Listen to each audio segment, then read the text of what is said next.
His name is Kalman, one of my most brilliant students. He was quick in his conclusions, clear in his exposition. He designed intelligence tests. I initiated him into the study of logical series. He was meticulous to the point of obsession. He marked the tests himself, one by one, and discovered something really curious. Some of the tests were perfect. The majority had a few mistakes, but there was a third group. The answers were absurd, incomprehensible, illogical, random, the sort of thing that a lunatic would write. Kalman interviewed the pupils of this third category. The answers that he had considered absurd were, in fact, another possible solution and perfectly valid to continue the series, only with an infinitely more complex justification.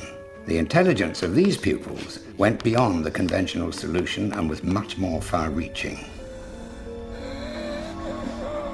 It was then that I had to break the bad news to him.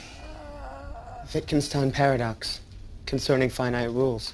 Kalman found in practice what Wittgenstein discovered decades before. The series 248 would obviously be followed by 16, but also by 10, or 7004.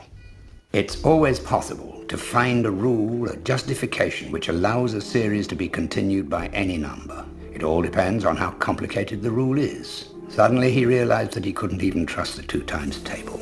His whole life was being sucked into a whirlpool of meaningless numbers. Normal thought seems to be guided by certain grooves etched into our brain, which impede our leaving that track and jumping it like the chosen few who are able to think without limitations. Kalman decided to take a strange path.